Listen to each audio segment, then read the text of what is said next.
আরজিকর কাণ্ডে শতপ্রণোদিত মামলা গ্রহণ করেছে সুপ্রিম কোর্ট। সেই মামলার শুনানি শুরু হয়েছে।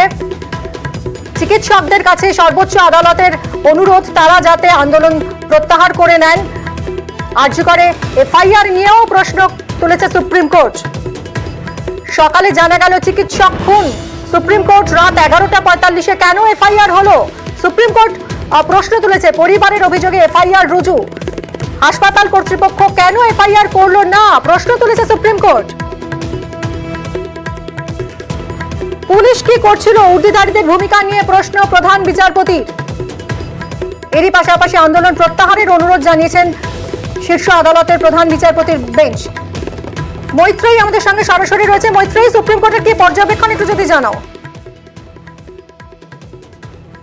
দেখো, সুপ্রিম কোর্টের খুব প্রাথমিক এবং প্রথম পর্যবেক্ষণ হচ্ছে এই গোটা ঘটনা, অত্যন্ত ঘটনার ব্রুটালিটি এবং ঘটনার যে ভয়াবহতা সেটা নাড়িয়ে দিয়েছে গোটা দেশকে এবং সেটা নিয়ে অত্যন্ত উদ্বিগ্ন। এবং তার সঙ্গে সঙ্গে সুপ্রিম কোর্ট আজকে যেটা জানাচ্ছে যে গোটা ঘটনার পরিপ্রেক্ষিতে সার্বিকভাবে গোটা দেশ জুড়ে যে চিকিৎসকদের নিরাপত্তা ব্যবস্থা, অর্থাৎ তারা যে পরিবেশে কাজ করছেন সেই বিষয়টা নিয়ে প্রশ্ন উঠে গেছে।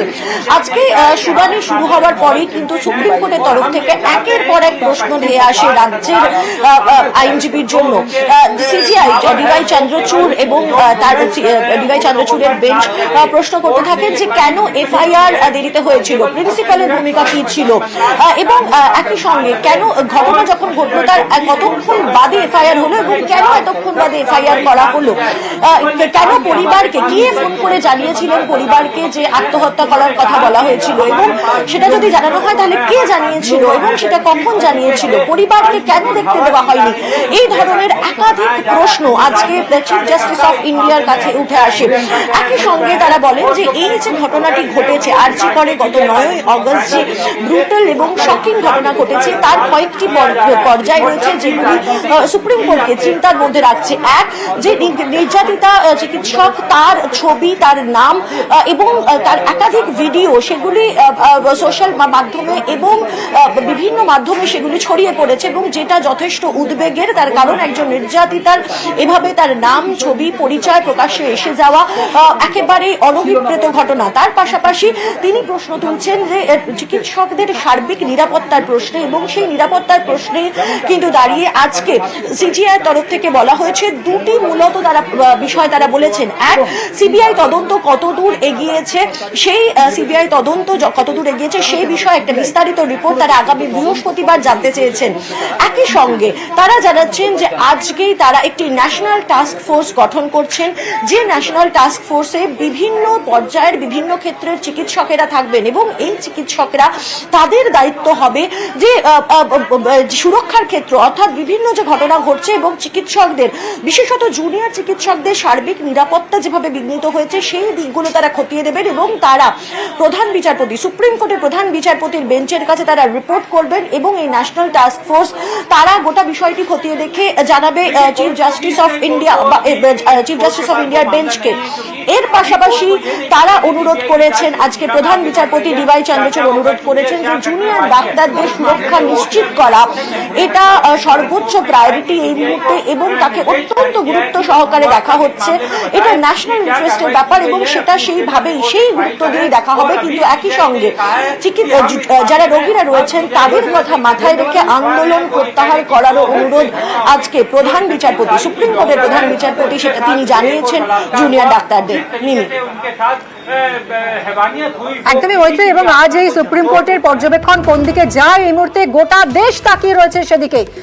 এবং তুমি আমাদেরকে যেরকম জানাচ্ছিলে যে রীতিমতো এফআইআর করা নিয়ে প্রশ্ন তুলেছেন আজ প্রধান বিচারপতি, কারণ তিনি যেটা বলছেন যে সকালে জানা গেল চিকিৎসক খুন হয়েছেন, রাত 11:45-এ কেন এফআইআর হলো, পরিবারের অভিযোগে এফআইআর রুজু হয়েছে, হাসপাতাল কর্তৃপক্ষ কেন এফআইআর করলো না, এই প্রশ্নও তুলেছে আজ সুপ্রিম কোর্ট। অন্যদিকে আন্দোলন প্রত্যাহারের অনুরোধ জানানো হয়েছে শীর্ষ আদালতের পক্ষ থেকে। চিকিৎসকদের কাছে অনুরোধ সর্বোচ্চ আদালতে। সুপ্রিম কোর্টে আজ যেরকম বলা হয়েছে যে আন্দোলনকারীরা যাতে তাদের আন্দোলন প্রত্যাহার করে নেন। চিকিৎসকদের নিরাপত্তা সুনিশ্চিত করবে supreme court, national task force গঠন করা হবে। আবারও চলে যাব মৈত্রী, সরাসরি এই মুহূর্তে রয়েছে নয়াদিল্লি থেকে। মৈত্রী, আরো একবার বলো আজ শুরু থেকে পর ঠিক কি হলো, কি পর্যবেক্ষণ?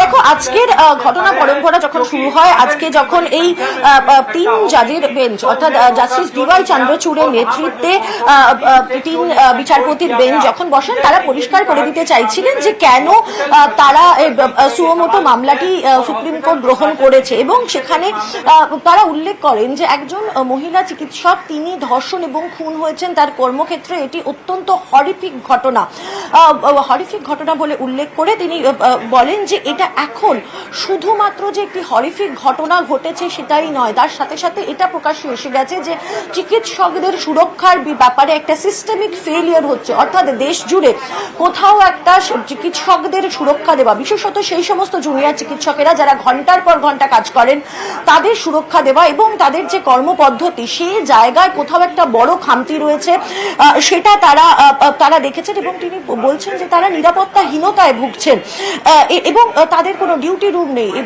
সেই বিষয়টিও কিন্তু আজকে আলোচনা উঠে আসে। এর পাশাপাশি safe condition of work place, অর্থাৎ একেবারে সেটা তৈরি করার বিষয় কিন্তু সবার আগে প্রশ্ন তোলেন সিজিআই। তার সঙ্গে সঙ্গে আজকে সার্বিকভাবে যে চিকিৎসকদের জন্য সেফ এনভায়রনমেন্ট শুধু তৈরি করা নয়, এবং এখানে মহিলাদের জন্য সেফ এনভায়রনমেন্ট দেওয়া যে তাদের একটা বেসিক রাইটের অংশ, অর্থাৎ তাদের যে অধিকার রয়েছে তাদের সেফ জায়গায়, অর্থাৎ সুরক্ষা নিয়ে তাদের কাজ করতে যাওয়ার অধিকার যে বেসিক হিউম্যান রাইটস এর মধ্যে পড়ছে, সেই জায়গাটিও কিন্তু আজকে উল্লেখ করেন প্রধান বিচারপতি ডিওয়াই চন্দ্রচূড়। এবং তারপরেই তিনি বলেন যে কিভাবে এই মামলার গতি প্রকৃতি এগোবে। সেখানে একদিকে তাদের তরফ থেকে বলা হয় যে একদিকে তারা জানতে চান, তারা যেহেতু জানেন যে সিবিআই এনকোয়ারি চলছে, ফলে সেই জায়গায় দাঁড়িয়ে একই সঙ্গে সিবিআই এর কেস স্ট্যাটাস, অর্থাৎ সিবিআই ইতিমধ্যেই তদন্ত নিজেদের হাতে নিয়েছে এবং সেই তদন্তের গতি প্রকৃতি কতটা এগিয়েছে সেটা তারা জানতে চান। এবং একই সঙ্গে এরপরে কিন্তু উঠে আসে প্রিন্সিপাল বা অধ্যক্ষের ভূমিকা।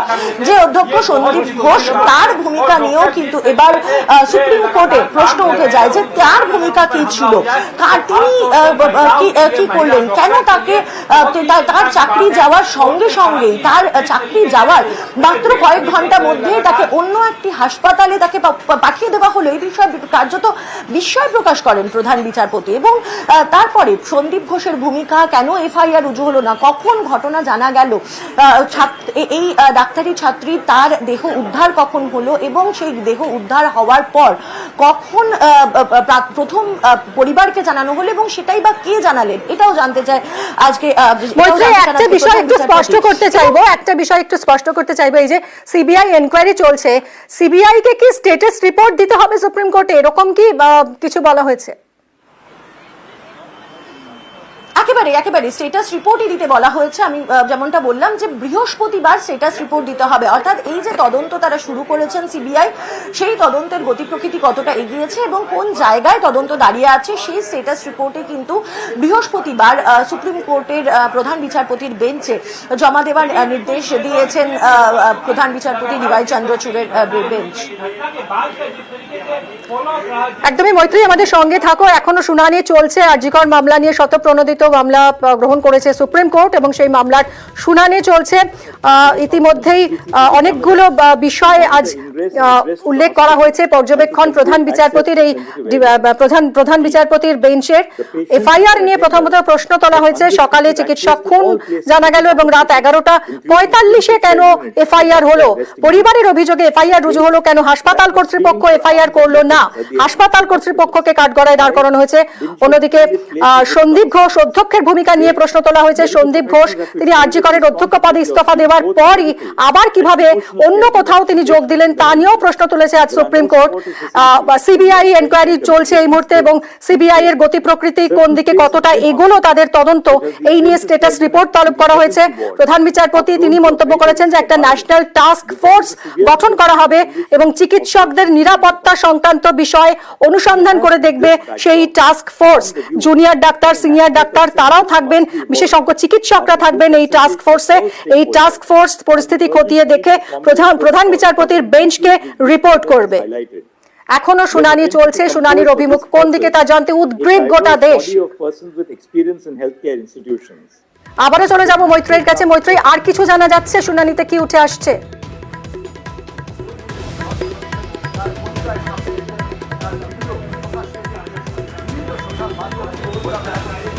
মৈত্রী, আর কিছু উঠে আসছে, আর কোনো আপডেট?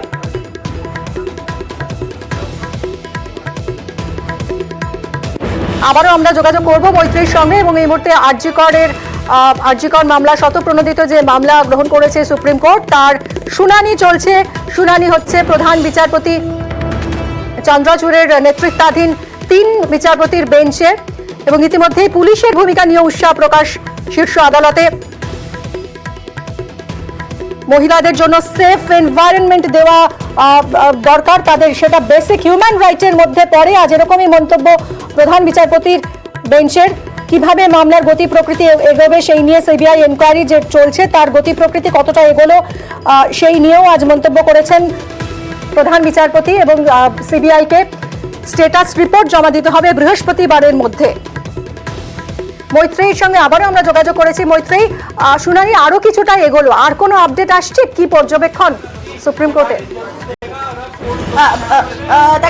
দেখো শুনানি এখনো পর্যন্ত চলছে এবং এখন প্রধান বিচারপতির তরফ থেকে গোটা বিষয়টি সম্পর্কে তারা জানতে চাইছেন এবং তাদের যে অবজারভেশন সেই বিষয়টি সম্পর্কে তারা জানাচ্ছেন এবং একই সঙ্গে তারা যে বিষয়টি জানতে চায় যে এই রাজ্যের কিভাবে এই ভ্যান্ডালাইজিং এর ইস্যু, অর্থাৎ এই যে 7,000 লোক এসে তারা হামলা করলেন, এই ইস্যুটাকে বা রাজ্য কিভাবে সামলাচ্ছে। মৈত্রী, তুমি একটু সরে এসে কথা বলো।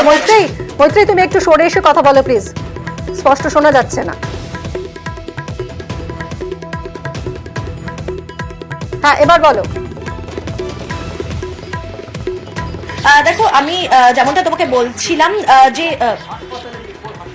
আমার কথা শোনা যাচ্ছে? হ্যাঁ, শোনা যাচ্ছে, বলো। আমি যেরকম বলছিলাম যে চিফ জাস্টিসের তরফ থেকে চিফ জাস্টিস অফ ইন্ডিয়া তিনি কয়েকটা বিষয়ের কথা উল্লেখ করেন। তার মধ্যে শুধু যে এই ঘটনা এবং তারপরে অধ্যক্ষ ভূমিকা সেটাকে নিয়ে তারা শুধু প্রশ্ন তুলেছেন তা নয়, একই সঙ্গে যেভাবে ক্রাইম সিন যেখানে রয়েছে সেই জায়গার আশেপাশে কিভাবে 7,000 জন মানুষ ঢুকে পড়লেন এবং তারা ভ্যান্ডালাইজ করলেন যেটা জায়গাটা, এই প্রশ্ন কিন্তু তারা করলেন এবং তারা বলছেন যে এটা এমন একটি পরিস্থিতি যে পরিস্থিতিতে দাঁড়িয়ে কিন্তু সাধারণ মানুষের যে ইমোশন সেটার কথা মাথায় রাখতে হবে এবং সেখানে কোথাওই রাজ্য সরকার তার যে প্রভাব রয়েছে সেই প্রভাবশীল জোর খাটাতে পারে না এবং সেটা খাটানো উচিত নয়। সেই প্রসঙ্গ কিন্তু আজকে সুপ্রিম কোর্টের তরফ থেকে উঠে এসেছে। এর পাশাপাশি তোমাকে আরো একটি গুরুত্বপূর্ণ বিষয় বলতে চাইবো। আজকে কিন্তু সলিসিটর জেনারেল তিনি আবার প্রশ্ন করলেন রাজ্যের ডিজি, তার প্রসঙ্গে তিনি প্রশ্ন তোলেন এবং তিনি বলেন যে ডিজি তিনি অন্তর্বর্তীকালীন দায়িত্বে রয়েছেন এবং তার বিরুদ্ধে ইতিমধ্যেই অভিযোগ রয়েছে যে তিনি এভিডেন্স ট্যাম্পার করেছেন। যদিও গোটা বিষয়টিতে প্রতিবাদ জানানো হয় রাজ্যের আইনজীবী কপিল সিবালের তরফ থেকে, কারণ তিনি জানান যে কলকাতা পুলিশ ডিজির আন্ডারে নয়, ফলে সেক্ষেত্রে দাঁড়িয়ে ডিজির বিষয়ে কেন প্রশ্ন হচ্ছে। কিন্তু সলিসিটর জেনারেলের তরফ থেকে দাবি জানানো হয় যে ডিজিকে সরিয়ে দেওয়া, ডিজিকে সরিয়ে এই তদন্ত যেন এগিয়ে নিয়ে যাওয়া হয়, সেই দাবি সলিসিটর জেনারেলের তরফ থেকে তোলা হয়।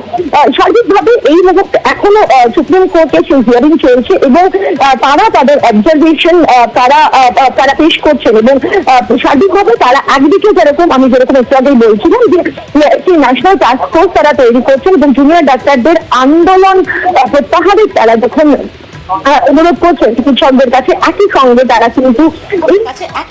তারা কিন্তু এই কিন্তু যথেষ্ট গুরুত্ব সহকারে বিবেচনা করার জন্য সিবিআই কতটা তদন্ত এগিয়ে নিয়ে গেছে তার স্টেটাসও তারা জানতে চাইছেন। সঙ্গে থাকো মৈত্রী। ইতিমধ্যেই শুনানি চলছে এবং 18 তারিখ শতপ্রণোদিত মামলা গ্রহণ করেছে সুপ্রিম কোর্ট, সেই মামলারই শুনানি চলছে এবং পুলিশ এবং প্রাক্তন প্রিন্সিপালের ভূমিকা নিয়ে একাধিক প্রশ্ন উঠেছে ইতিমধ্যেই সুপ্রিম কোর্টে। হরিফাইড মন্তব্য করেছেন প্রধান বিচারপতি এই ঘটনাকে এবং মহিলাদের জন্য সেফ এনভায়রনমেন্ট দেওয়া কাজের ক্ষেত্রে তাদের বেসিক হিউম্যান রাইটের মধ্যে পড়ে, এভাবেই উল্লেখ করেছেন প্রধান বিচারপতি। শুধু তাই নয়, এদের চিকিৎসকদের নিরাপত্তা সুনিশ্চিত করবে supreme court. National task force গঠন করা হবে, বিশেষজ্ঞ চিকিৎসকরা থাকবেন সেই টাস্ক ফোর্সে। এই টাস্ক ফোর্স পরিস্থিতি খতিয়ে দেখে প্রধান বিচারপতির বেঞ্চকে রিপোর্ট করবে। পাশাপাশি সিবিআই এনকোয়ারি যেরকম চলছে, সিবিআই তদন্তের গতি প্রকৃতি কতটা এগোলো সেই নিয়েও একটি স্ট্যাটাস রিপোর্ট বৃহস্পতিবারের মধ্যে সুপ্রিম কোর্টকে দিতে হবে, এটাও অত্যন্ত গুরুত্বপূর্ণ।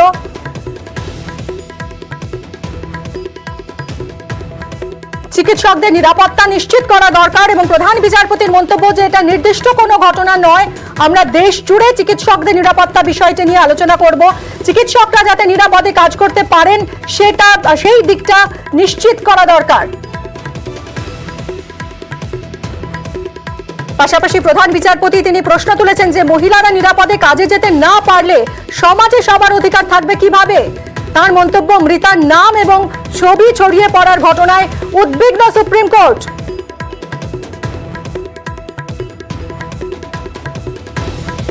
পাশাপাশি আন্দোলন প্রত্যাহারের অনুরোধ জানিয়েছে আজ সুপ্রিম কোর্ট।